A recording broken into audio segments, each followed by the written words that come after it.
एक बार फिर से आप सभी का स्वागत है मेरे चैनल हिंदी भाषा अध्ययन पर। आपको पता है कि पिछले वीडियो में हमने क्या पढ़ा था? वाक्य। वाक्य दो प्रकार के होते हैं, अर्थ के आधार पर और रचना के आधार पर। तो पिछली वीडियो में हमने पढ़े थे अर्थ के आधार पर 8 वाक्य। जिसने भी ये वीडियो नहीं देखी है वो वीडियो देख लें। और आज की वीडियो में हम पढ़ने जा रहे हैं रचना के आधार पर वाक्य, जो कि 3 प्रकार के होते हैं, सरल, संयुक्त और मिश्र। सरल वाक्य से हम बात करें कि सरल वाक्य एक ऐसा वाक्य होता है जिसमें केवल एक उद्देश्य और एक विधेय होता है और उसके वाक्य जो है एक दूसरे पर निर्भर नहीं करते हैं, मतलब वो एक साधारण वाक्य होता है।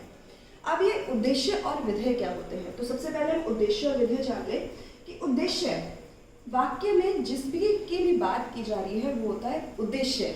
अगर इंग्लिश में हम बात करें तो उद्देश्य मतलब सब्जेक्ट, और विधेय उद्देश्य के बारे में जो भी बात की जा रही है वो होता है विधेय, यानी कि ऑब्जेक्ट। अब इसको हम उदाहरण के माध्यम से समझ लेते हैं कि उदाहरण में मैंने यहाँ पर लिखा है राम ने रावण को मारा। हम वाक्य की बात करें कि वाक्य में सबसे प्रमुख यहाँ पर कौन है? राम। और राम क्या हुआ फिर यहाँ पर? उद्देश्य। और राम के बारे में क्या बात की जा रही है कि उन्होंने रावण को मारा, तो रावण को मारना क्या हुआ? विधेय। एक और उदाहरण के माध्यम से हम इस उद्देश्य विधेय को समझते हैं। पुलिस ने चोर को पकड़ा। अब वाक्य में प्रमुखता किसकी बात की जा रही है? पुलिस की। तो पुलिस क्या हुई यहाँ पर? उद्देश्य। और पुलिस ने क्या किया? चोर को पकड़ा। तो चोर को पकड़ना क्या हुआ? विधेय। तो मुझे उम्मीद है कि सरल वाक्य आपको अच्छे से समझ में आ गया होगा।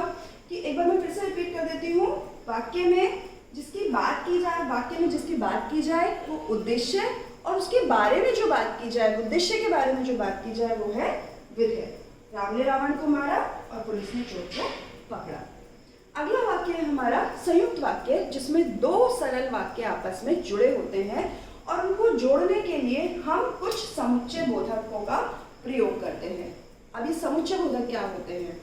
समुच्चय बोधक जो कि वाक्यों को जोड़ने का काम करते हैं, जिन्हें हम इंग्लिश में कहते हैं कंजंक्शन, जो 2 वाक्यों को आपस में जोड़ने का काम करते हैं। तो समुच्चय बोधक जो संयुक्त वाक्य में लगते हैं उनके उदाहरण मैंने लिखे हैं, जो आपके पहचान के शब्द हैं। ये जो भी शब्द मैंने लिखे हैं, आप अगर एक बार इनको याद कर लेंगे तो जीवन में कभी भी आप संयुक्त और मिश्र वाक्य का भेद नहीं भूलेंगे।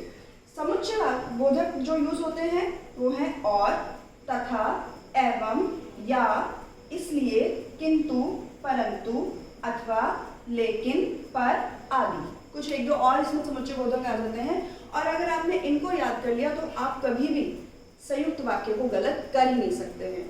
तो इसको समझने के लिए आपको ये सारे समुच्चय बोधक अच्छे से याद करने होंगे, और उसके बाद में जैसे ही आपके सामने वाक्य आएगा आप तुरंत समझ जाएंगे कि कौन सा वाक्य है संयुक्त वाक्य है।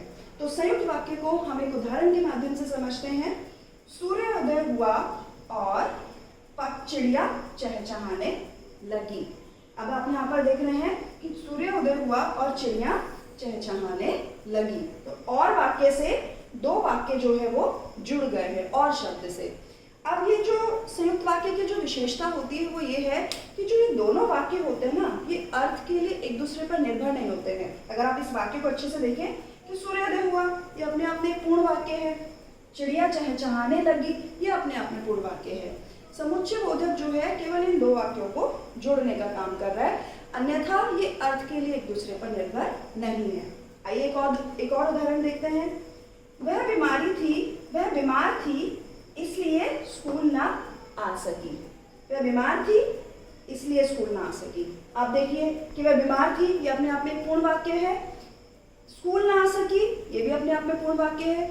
जो इसलिए है, इसने क्या किया? इन दोनों वाक्यों को आपस में जोड़ दिया, और जोड़ना जो है ये क्या हो गया? संयुक्त वाक्य, जिसे आप इंग्लिश में कहते हैं कंपाउंडेड सेंटेंस। अब अगला जो हमारा वाक्य है वो है मिश्र वाक्य।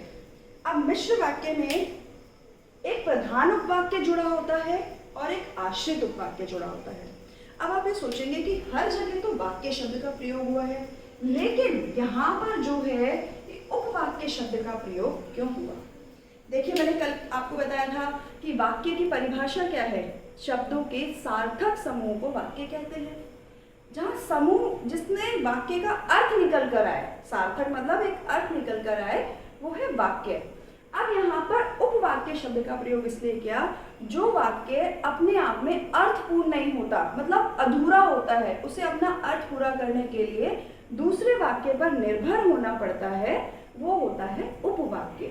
और मिश्र वाक्य में जो दो वाक्य आपस में जुड़ते हैं वो अर्थ के लिए एक दूसरे पर निर्भर करते हैं, वो अपने आप में पूर्ण नहीं होते हैं, वो वाक्य अधूरे होते हैं, इसलिए यहाँ पर शब्दों का प्रयोग हुआ है उपवाक्य।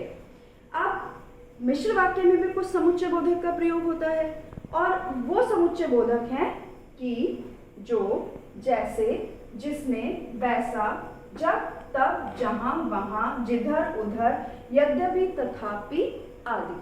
आप इन सारे समुच्चय बोधक को एक बार याद कर लेंगे और संयुक्त वाक्य के भी याद कर लेंगे तो कभी भी आप संयुक्त और मिश्र वाक्यों को पहचानने में गलती नहीं करेंगे। जो सबसे महत्वपूर्ण बात है यहाँ पर इन वाक्यों को समझने के लिए, क्योंकि सरल वाक्य में तो एक वाक्य होता है, आपको दिख रहा है कि एक वाक्य है, सरल वाक्य है, तो जो गलतियां होती हैं वो संयुक्त और मिश्र वाक्य में होती है। तो एक बार आप अगर समुच्चय बोधक याद कर लेंगे मेरे बताए तरीके से, तो कभी भी आपसे जो है वाक्य गलत नहीं होंगे। इसके बाद में हम इसे उदाहरण से और देख लेते हैं। उदाहरण है, सोहन ने बताया कि वह कल नहीं आएगा, कि वह कल नहीं आएगा। अब मैंने दो वर्ड और यहाँ पर यूज करे हैं, ये प्रधान और ये आश्रित। अब ये क्या है प्रधान और आश्रित? तो प्रधान और आश्रित वाक्य अगर आप देखेंगे कि ये क्या है कि जो भी वाक्य शुरू हो रहा है समुच्चय बोधक से। अब पहले देखिए, अब हमारे यहाँ पे समुच्चय बोधक शब्द क्या है? हमारा समुच्चय बोधक शब्द है कि। आप मैंने यहाँ पर लिखाया है कि के बाद में जो वाक्य शुरू हो रहा है, की के बाद में कौन सा वाक्य शुरू हो रहा है? वह कल नहीं आएगा, वो है आश्रित उपवाक्य। और उसके अलावा वाक्य पीछे भी हो सकता है, आगे भी हो सकता है, उसके अलावा जो वाक्य है वो क्या है? प्रधान उपवाक्य। एक और उदाहरण से हम देखते हैं इसको। जो लड़का कमरे में बैठा है वह मेरा भाई है। अब आप यहाँ पर देख रहे हैं क्या समुच्चय बोधक क्या है? जो। अब जो लड़का कमरे में बैठा है, मैंने आपको बताया कि जो समुच्चय बोधक है उसके बिल्कुल साथ से जो वाक्य शुरू हो रहा है वो क्या है? आश्रित। ये देखिए समुच्चय बोधक लगा हुआ है, इसके साथ से क्या लिखा हुआ है? लड़का कमरे में बैठा है, तो ये है आश्रित। और उसके बाद में क्या वाक्य लिखा है? वह मेरा भाई है, वो है प्रधान उपवाक्य। तो पेपर में जब आपको क्वेश्चन आता है, पेपर में आपको प्रश्न इस तरह से भी आता है, एक वाक्य आपको दे दिया जाएगा मिश्र वाक्य का, वो आपको दे दिया जाएगा और उसमें आपसे बोला जाएगा कि इसमें प्रधान और आश्रित उपवाक्य बताइए। तो आपको क्या ध्यान रखना है? आपको सबसे पहले वाक्य में समुच्चय बोधक ढूंढना है कि देखिए एक जगह यहाँ है, एक यहाँ है, वाक्य में आपने समुच्चय बोधक ढूंढा, उसके बिल्कुल साथ वाले सेंटेंस को आप क्या करेंगे? उसको आप आश्रित कर देंगे। उसके बाद में वाक्य चाहे पीछे लिखा हुआ है, वाक्य चाहे आगे लिखा हुआ है, आप उसको प्रधान वाक्य, प्रधान उपवाक्य बताएंगे। तो और इसके अलावा जो प्रश्न इस पर भी आ जाता है कि उद्देश्य और विधेय बताएं, तो वाक्य में आपको मैंने अच्छे से बता दिया कि उद्देश्य और विधेय क्या है। एक प्रश्न इस तरह से भी आता है कि आपको वाक्य दे दिए गए, इसमें आपको बताना है कि वाक्य सरल है, संयुक्त है या मिश्र है।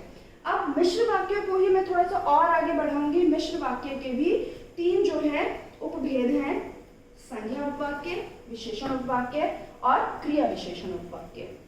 अब संज्ञा उपवाक्य, जिसमें संज्ञा की बात की जा रही हो, तो संज्ञा उपवाक्य, इसमें जो है स्पेशली विशेषतः जो है कि समुच्चय बोधक का प्रयोग होता है। जहां पर भी संज्ञा उपवाक्य होगा वहां पर की समुच्चय बोधक का प्रयोग होगा। अगर कई बार आप वाक्य को समझ नहीं पाते हैं लेकिन आपको दिख रहा है कि वहां पर की का प्रयोग है समुच्चय बोधक के तौर पर, तब जो है आप वहां पर क्या करेंगे? संज्ञा उपवाक्य। जब आपसे पेपर में पूछा जा रहा है कि वाक्य भेद बताएं, वाक्य भेद तो हो गया सरल, संयुक्त, मिश्र। जब आपसे पेपर में पूछा जा रहा है कि उपवाक्य भेद बताइए, तो उपवाक्य भेद मतलब मिश्र वाक्य के भेद जो है आपको बताने हैं, जिसके तीन भेद है, संज्ञा, विशेषण और क्रिया विशेषण। तो अब संज्ञा उपवाक्य, रश्मि ने कहा कि उसका भाई पटना गया है। रश्मि ने बताया कि उसका भाई पटना गया है। अब रश्मि और भाई, पटना जाना, ये सब क्या है? संज्ञा शब्द है। तो विशेषतः प्रधान में और आश्रित दोनों वाक्यों में जो है संज्ञा की बात हो रही है, इसलिए यहाँ पर क्या है? संज्ञा उपवाक्य। और इसी में मैं एक बार फिर से आपको देखो आश्रित और प्रधान भी बताना चाहूंगी। देखिए ये क्या है? ये हमारा समुच्चय बोधक है और इसके साथ से जो वाक्य शुरू हो रहा है, उसका भाई पटना में गया है, ये हमारा वाक्य है आश्रित। और इसके अलावा जो बाकी का वाक्य बचा हुआ है ये हमारा है प्रधान। तो साथ साथ आप आश्रित प्रधान भी समझते हुए चलिए। अब अगला है हमारा विशेषण उपवाक्य। विशेषण जहाँ प्रधान उपवाक्य की विशेषता की बात की जा रही है। प्रधान उपवाक्य, तो सबसे पहले तो हम यहाँ पर वाक्य देखेंगे, उदाहरण देखेंगे। मैंने एक आदमी देखा जो बहुत मोटा था।